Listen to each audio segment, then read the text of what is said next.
क्या करूर भगदड़ सिर्फ एक हादसा थी या फिर इसके पीछे कोई बड़ी साजिश थी? क्या पुलिस चाहती तो 41 लोगों की जान बच सकती थी? और आखिर मुख्यमंत्री बनने के बाद थलापति विजय ने पहली बार इस दर्दनाक घटना पर ऐसी कौन सी बात कह दी जिसने तमिलनाडु की राजनीति को फिर से गरमा दिया? नमस्कार, मेरा नाम है नंदिनी सोनी और आप देख रहे हैं द हिंदी टॉक। दरअसल करीब एक साल पहले तमिलनाडु के करूर में हुई भगदड़ ने पूरे राज्य को झकझोर कर रख दिया था। चुनावी माहौल के बीच हुए इस दर्दनाक घटना में 41 लोगों की जान चली गई थी, जबकि कई परिवार हमेशा के लिए उजड़ गए थे। अब मुख्यमंत्री बनने के बाद पहली बार सीएम विजय करूर पहुंचे और इस हादसे को लेकर खुलकर अपनी बात रखी। उनके बयान ने एक बार फिर इस पूरे मामले को राजनीतिक और प्रशासनिक बहस के केंद्र में ला दिया है। सीएम विजय ने कहा कि करूर की घटना उनके जीवन का सबसे दर्दनाक पल थी। उन्होंने कहा कि उस हादसे में जिन परिवारों ने अपने परिजनों को खोया, उनका दर्द कभी भुलाया नहीं जा सकता। विजय ने कहा कि उन्होंने उस दिन भीड़ को नियंत्रित करने की पूरी कोशिश की थी और प्रशासन, खासकर पुलिस पर पूरा भरोसा किया था। लेकिन दुख की बात ये रही कि बाद में उसी घटना का जिम्मेदार उन्हें ही ठहराने की कोशिश की गई। विजय ने कहा कि अगर पुलिस समय रहते सही जानकारी देती तो शायद हालात इतने नहीं बिगड़ते। उनके मुताबिक पुलिस को पहले से पता था कि भीड़ लगातार बढ़ रही है। ऐसे में उनके पास दो विकल्प थे, या तो उन्हें करूर में प्रवेश करने से रोक दिया जाता या फिर रैली को ही रद्द कर दिया जाता, लेकिन ऐसा नहीं किया गया। विजय ने आगे कहा कि पुलिस उन्हें कार्यक्रम स्थल तक लेकर गई और बाद में पूरी जिम्मेदारी उन्हीं पर डाल दी गई। मुख्यमंत्री ने कहा कि करूर का वह दिन आज भी उन्हें अंदर तक झकझोर देता है। उन्होंने भावुक होते हुए कहा कि यह दर्द उनके साथ हमेशा रहेगा और करूर कभी उनके दिल से नहीं निकलेगा। उन्होंने ऐलान किया कि हादसे में जान गंवाने वाले 41 लोगों की याद में करूर में एक भव्य स्मारक बनाया जाएगा, ताकि आने वाली पीढ़ियां भी इस त्रासदी को याद रखें और ऐसे हादसों से सबक लिया जा सके।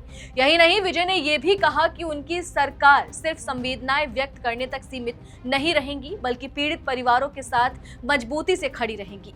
उन्होंने भरोसा दिलाया कि भविष्य में इस तरह की घटनाओं को रोकने के लिए भीड़ प्रबंधन, सुरक्षा व्यवस्था और प्रशासनिक तैयारियों को और मजबूत किया जाएगा, ताकि किसी परिवार को दोबारा ऐसा दर्द ना झेलना पड़े। अपने संबोधन के दौरान मुख्यमंत्री विजय ने डीएमके पर भी तीखा हमला बोला। उन्होंने सवाल उठाया कि आखिर इस पूरे घटनाक्रम का असली जिम्मेदार कौन था। उन्होंने कहा कि हादसे के बाद उनकी चुप्पी को लेकर राजनीतिक विरोधियों ने उनका मजाक उड़ाया। लोगों ने कहा कि वह छिप गए हैं, जबकि सच ये था कि वह इस हादसे से बेहद आहत और मानसिक रूप से टूट चुके थे।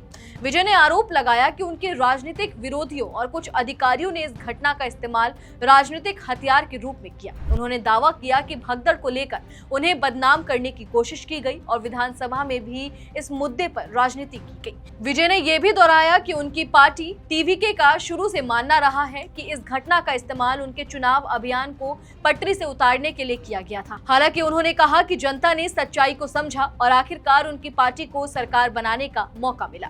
मुख्यमंत्री बनने के बाद करूर के अपने पहले दौरे में विजय ने एक और बड़ा वादा पूरा किया। उन्होंने हादसे में जान गंवाने वाले 41 पीड़ित परिवारों को सरकारी नौकरी देने का वादा किया था। अब उन्होंने सभी पात्र परिवारों को नियुक्ति पत्र सौंप दिए और व्यक्तिगत रूप से उनसे मुलाकात भी की। इस दौरान उन्होंने परिवारों को भरोसा दिलाया कि सरकार हर कदम पर उनके साथ खड़ी रहेगी।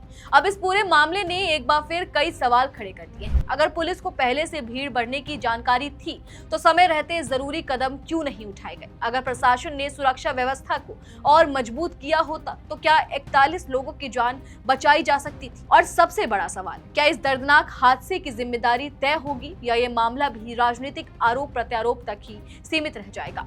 फिलहाल करूर भगदड़ को लेकर मुख्यमंत्री विजय के इस बयान ने तमिलनाडु की राजनीति में नई बहस छेड़ दी है। अब देखना होगा कि इस मामले में आगे कोई नई जांच या कार्रवाई होती है या नहीं, क्योंकि यह सिर्फ एक राजनीतिक मुद्दा नहीं, बल्कि उन 41 परिवारों के न्याय और विश्वास का सवाल भी है, जिन्होंने इस हादसे में अपने अपनों को हमेशा के लिए खो दिया है। चलिए, फिलहाल इस वीडियो में इतना ही। आप इस पूरी खबर को लेकर क्या कुछ सोचते हैं, कमेंट सेक्शन में हमें अपनी राय जरूर दें। और अगर अभी तक आपने हमारे चैनल को सब्सक्राइब नहीं किया है तो तुरंत करें। इसके साथ ही हमें सोशल मीडिया प्लेटफॉर्म यानी कि फेसबुक, इंस्टाग्राम और एक्स पर फॉलो जरूर करें।